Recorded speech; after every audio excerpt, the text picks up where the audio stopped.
Austatud kuulajad, ma luban, et ma jään täna ka oma liistude juurde olla kirglik, emotsionaalne ja hingestada oma mõtteid. Niisiis, minu esinemise pealkiri on Sünergiline Tallinn, keskus ilma perifeeriata koos küsimärgiga, mis tähendab seda, et ma tõstatan selle probleemi. Selleks, et esitada mingi tuleviku nägemus, on vaja diagnoosida kõigepealt olemasolevat, sest tulevik kasvab välja tänasest.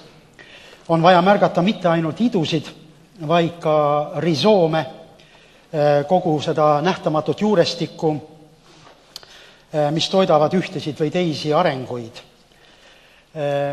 Minu hinnang tänasele Tallinnale on, et Tallinn on kriisis. Me kogeme seda erinevail tasandeil. Logistiliselt käriseb särgikujuline Tallinn igast otsast ja just tänu sellele, et Tallinnal on väga teravalt arenenud koondav city ja sügavad perifeeriad, vastanduvad perifeeriad, mille kommunikatiivsed teljed on nõrgad. Tallinna magalatest ja valgaladest ei pääse õigeks ajaks tööle, jalakäijatel on liigelda Tallinnas eluohtlik, tunnelid, viaduktid, kiirtrammid, linna ja lähiümbrust integreeriv ühistransport pole enam käsitletav tulevikustrateegia ka siis seisukohast, vaid need on lausa tänase homse otsustamise küsimus. Tallinn on kriisis ka linnaehituslikult. Näib, et mida rohkem planeerimisest ja tsentreerimisest räägitakse, seda suuremaks paisub kaos. Dialoogi asemel domineerib kiltkondlikkus ja rahavõim. Meil on küll arhitektuur, kuid puudub arhitektoonika ehk kooskõla. Majad kerkivad kui seened pärast vihma, paljud neist on osutunud Tallinna kui terviku seisukohast aga mürgisteks. Üks vaidlus saab vaevalt lõppeda, kui puhkeb teine. See on kummaline, et ma isiklikult ei unista enam mõne tõelise, kauni ja igavikku teeniva hoone sünnist Tallinnas, vaid sellest, kuidas Viru keskuse poolt taraaniga lõhutud Tallinna kaubamaja saaks tagasi oma endise välimuse.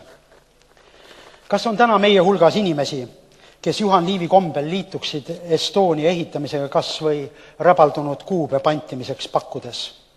Aga Juhan Liiv tegi seda ja Estonia sündis. Ma õpetan Tallinna Ülikoolis, selle uus õppekorpus võiks olla ehitusuhkuseks linnale, aga ta on surutud umbtänavasse ja arendaja raha kergitab ta kõrvale hoone, mis litsub Tallinna Ülikooli peahoonena võetava hoonekarbina teiste karpide vahele. See on üks 10 näidetest, mis karjub arhitektoonika puudumisest. Tallinna vaevab ressursikriis. Kapitali kontsentratsioon on asünkroonis eestleitava tööjõuga. Üha rohkem ettevõtteid loodab või on sunnitud lootma migreerivale ajutisele tööjõule. Avalikust sektorist meditsiin, ühistransport on saanud migratsiooniallikas Soome, Rootsi ja mujale. Omakorda keskendub Eesti usaldusväärne ravi Tallinna ja Tartu suurematesse kliinikutesse. Praksise vajadus sunnib arste suurtesse keskustesse järele tulema. Arstiabi kui ettevõtlusvorm soosib kihistumist. Sama lugu on kooliharidusega. Tallinna eliitkoolid taastoodavad eliiti. Tallinn on ka identiteedikriisis. Pealinna seaduse puudumine tähendab seda, et linna valitseb Harjumaa. Teisalt avalik elu Eestis keerleb ümber Tallinna. Uudisväärtus on piltlikult öeldes vaid Eesti naba ümbrusel. Samas teiste ümberkaudsete suurlinnade Helsingi, Riia, Peterburi, Stockholm taustal ähvardab 40% Eesti kapatsiteedist hõlmavat kooslust provintsistumine. Küsigem, mida on Tallinnal pakkuda Euroopale ja maailmale peale keskaegse vanalinna, odava viina ja lõbustuskoha.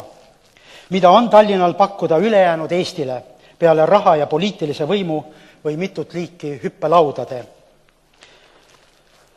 Kõik need kriisid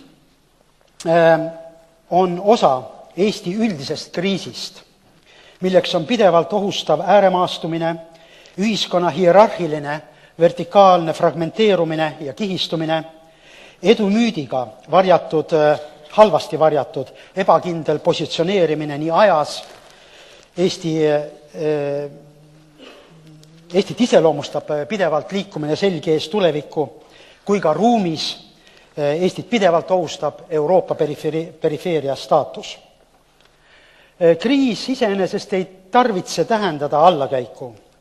See on erinevate arengustsenaariumide diagnoos, see on üleminekute ja valikute koht.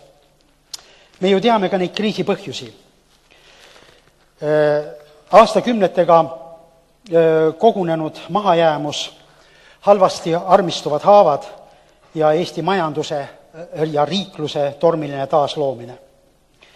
Eesti ülikiire areng on olnud meie õnneks ja meie needuseks.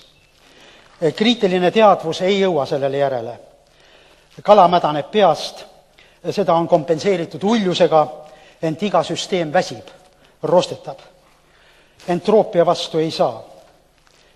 Küll võib seda leevendada mõtteviisi paradigma vahetusega.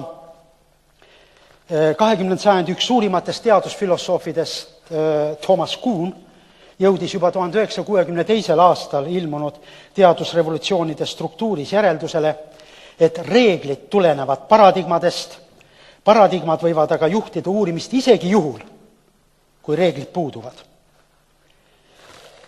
Tallinn, nagu kogu Eesti, vajab uut hingamist ja selle uue hingamise nimi on sünergia ehk osatoimete kooskõla, võimaluste võimendus.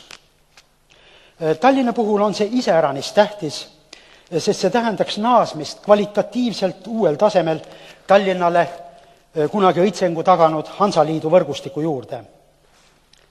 Siiski ei näe ma kaugemas perspektiivis Tallinna dominanti ida-lääne või lääne-ida kauba- või rahavahetuse ühe sõlmpunktina, mida ta praegu üritab täita. Küll võiksid need olla aga infovood, millest Tallinn ja tema kaudu kogu Eesti püüaks leida oma niši ja sellest ka professor Saarma meile sissejuhatavalt rääkis. Kuidas siis toimiks minu nägemuses Tallinn keskusena ilma perifeeriata? Kõigepealt eeldaks see kõigis strateegiates ja otsustustes vastandumise asendamist nii-öelda võrkpeegeldusega.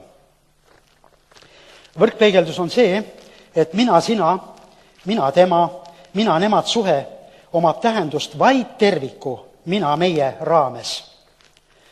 Teiseks, igasuguses väljaspoolsuses tuleks näha katalüsaatoreid ja motivaatoreid. Koguni võõra asemel on teine, mitte siis võõras, vaid teine kogemus, alternatiiv, teine väljakutse. Kolmandaks tähendab elada keskuses ilma perifeeriata lakkamatut dialoogi, interlokatsiooni ehk kokkupuutepunktide ei kellegi maade tekitamist. Linna seisukohast tähendab see kompromissitut võitlust olemasoleva avaliku ruumi säilitamise ja just nimelt avaliku ruumi kasvatamise eest. Sest avalikus suhtluseks vaba ruum on see, nagu on osutunud Jürgen Habermas, mis toob eraisikud kokku publikuna, võimaldab taastada interneti avarustes üha virtuaalsemaks ja impersonaalsemaks muutuvate kontaktide elavuse. Dialoog, interlokatsioon, kogemuse teise kohta üleviimine, see, et ma viin oma teadmise, kogemuse teise kohta, kus see muutub tähenduslikuks, just nimelt see aitab peatada suurlinnades paratamatult tekkiva indiferentse ja manipuleeritava massiinimese kujunemist. Me peame teadma seda, et mida enam linn tervikuna muutub ebaülevaatlikuks džungliks, seda enam tõmbub inimene tagasi oma privaatsfääri, mida ta üha täiustab ehitab tarasid, piirab läbipääsuvõimalusi, aga lõpuks saab ta siiski tunda, et linlik avalikkus laguneb ja suuresti tänu sellele, et avalik ruum moondub türannliku liikluse halvasti liigendatud alaks. Järgnevalt võtangi vaadelda nende alusmõtete teostamisvõimalusi 3 tasandil. Piirkondlikul, Eesti ja Tallinna enda tasandil. Piirkondlikult tuleks Tallinna identiteeti näha nii-öelda Baltoskandia võrgusilmana. Baltoskandia kui geokultuurilise terviku määratlemine ning kirjeldus oli Eesti ühe kuulsama majandusgeograafi ja antropoökoloogi Edgar Kanti teaduslik erihuvi. Tallinn võiks selles kontekstis arendada end välja kui teadus- ja tehnoloogilise teeninduse areaal. Ma tulen siin juures professor Saarma ettekande juurde, kus ta tõi esile ühe momendina uute tehnoloogiate rakendamise valdkonna kui Tallinna ühe võimaliku nii-öelda niši. Ja see just rõhutab minu ideed Tallinna asendit selles Baltoskandia võrgusilmana kui teadus- ja tehnoloogilise teeninduse areaalina, mitte siis niivõrd keskusena, sest Stockholmi, Helsingi, Riia, Peterburi, aga ka Tallinna kõrval Tartu panus, siis Tartu kui katalüsaator saaks efektiivselt rakendatud mitte koondumise, vaid sünergiat tagava tööjaotuse alusel, millele osutas ka professor Saarma. Ma muidugi ei ole nii optimistlik, et Baltoskandia think tank võiks konkureerida Oxford, Cambridge'i või USA MTI ümber koondunud teaduse ja tehnoloogia võrgustikuga. Ent ma ei näe ka teist alternatiive ühistele uurimisprojektidele, ühistele foorumitele ja nende väljunditele.